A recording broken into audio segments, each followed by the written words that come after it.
بسم اللہ الرحمن الرحیم۔ حضرات ذی وقار، ہر قسم کی حمد و ثنا نیک اعمال پاکیزہ کلمات اللہ وحدہ لا شریک کی ذات کے لیے خاص ہے۔ درود و سلام محسن انسانیت قائد ملت امام الاولین والآخرین خاتم النبیین جناب محمد الرسول اللہ صلی اللہ علیہ وسلم کی ذات اقدس و تر کے۔ کوئی بھی کام ہو اگر اس کے مقصد کو پہلے سے طے کر لیا جائے تو انسان کو منزل تک پہنچنے میں آسانی ہوتی ہے۔ اور حسب وعدہ جیسا کہ میں نے گزارش کی تھی کہ ہم انشاءاللہ اپنی نمازوں کو درست کرنے کے حوالے سے کچھ مسائل کو سمجھیں گے کتاب و سنت کی روشنی میں۔ اب کوئی بھائی مقصد کو اگر سمجھے گا نہیں، عین ممکن ہے وہ جمعے کے آخری 2-3 منٹ میں آئے اور کوئی بات ایسی سن لے جس کو مقصد کا علم نہیں ہے تو شاید وہ اس کو نیگیٹو لے، کسی اور طرح سے سوچے اس کے بارے میں، کیونکہ ہمارے معاشرے کا یہ المیہ ہے کہ ہم اگر کسی کو کام ٹھیک کرنے کا کہیں نا تو وہ بجائے ٹھیک کرنے کے وہ کہتا ہے اچھا میرے کو ٹھیک نہیں ہوتا میں کر دے نہیں۔ یہ ایک بہت بڑا المیہ ہے۔ کسی کو کہو نا بھائی آپ کام تو کر رہے ہو لیکن اس طرح نہیں ٹھیک ہو رہا، یہ اس طرح کرو، وہ آگے سے جواب دیتا ہے میرے کو تو ایک ہی ہوتا ہے کرانا تے کرا لا، نہیں تو کسی اور کو کروا دے۔ میں نے یہ تجربہ کیا ہے کیونکہ الحمدللہ مساجد کے ساتھ ہی تعلق ہے اللہ کے فضل سے، اس کی رحمت سے، کہ جس وقت نمازیوں کو اس قسم کی باتیں بتائی جاتی ہیں نا تو وہ کہتے ہیں جی ویکھو ایک تے پڑھ دے ہی نہیں، اسی پڑھنے سانو کچھ کہتے ہو صحیح نہیں پڑھ دے، اسی پھر پڑھ دے۔ تو یہ اس کا جواب نہیں ہے۔ اسی لیے سب سے پہلے مقصد کو سمجھ لیں۔ یہ اخطاء بیان کرنے کا مقصد ہرگز یہ نہیں ہے کہ جن بھائیوں کی نماز کے اندر یہ کمی ہے وہ نماز پڑھنا چھوڑ دیں کہ اچھا نہیں کمی دور ہوتی تو پھر نماز ہی نہیں پڑھتے، بلکہ اس کا مقصد صرف اور صرف ایک ہے کہ ہم اپنی نمازوں کو بہتر کریں، ہم اپنی خطاؤں کو درست کریں۔ اور یہ کیوں ضروری ہے؟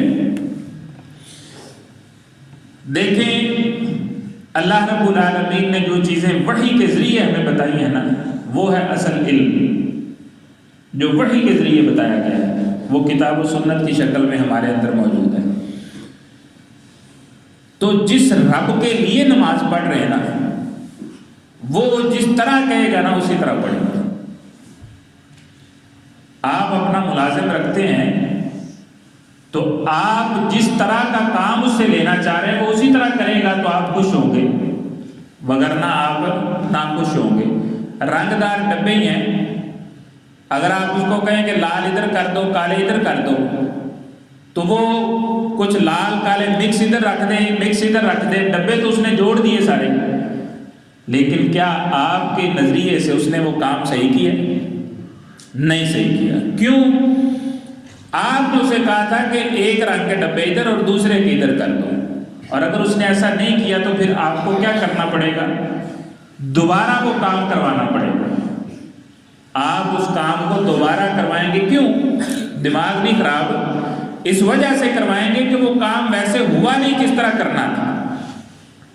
تو اسی طرح نماز ہم پڑھتے ہیں اللہ رب العالمین کی رضا کے لیے، اس کی خوشنودی کے لیے اور اسے راضی کرنے کے لیے، اور جس طرح وہ راضی ہوتا ہے ہم اسی طرح پڑھیں گے تو وہ راضی ہوگا۔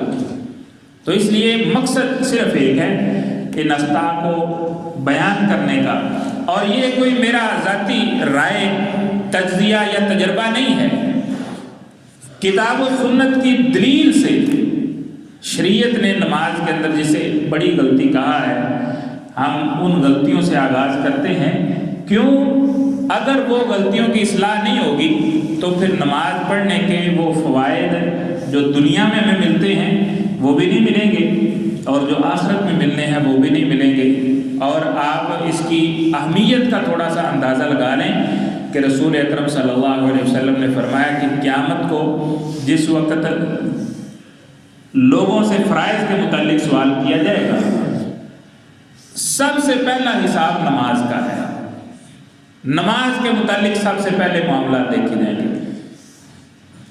اور آپ علیہ الصلوۃ والسلام کا یہ فرمان علی شان ہے کہ جس کی نماز درست ہوئی وہ اس میں سے نکل گیا تو اس کے اگلے مرحلے آسان سے آسان تر ہوتے جائیں گے، اور اس کی کامیابی کے چانس زیادہ سے زیادہ ہو جائیں گے، اور وہ کامیاب ہو جائے گا انشاءاللہ، نجات پا جائے گا۔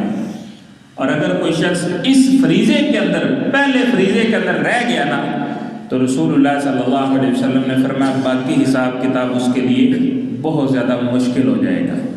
تو اس لیے یہ ضروری ہے کہ ہم اپنی نمازوں کی اصلاح کریں۔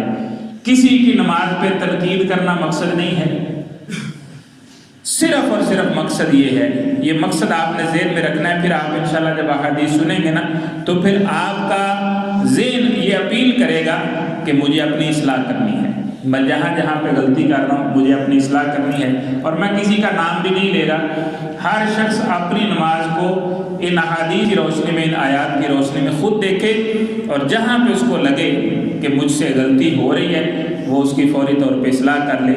انشاءاللہ اللہ رب العالمین اس کا ہمیں بہت زیادہ اجر دیں گے اور رب العالمین راضی ہو جائیں گے۔ امام زین العابدین رحمہ اللہ تعالی یہ سیدنا حسین رضی اللہ تعالیٰ عنہ کے بیٹے تھے، بہت زاہد آدمی تھے، عابد، عبادت گزار، متقی شخص تھے، عالم فاضل آدمی تھے۔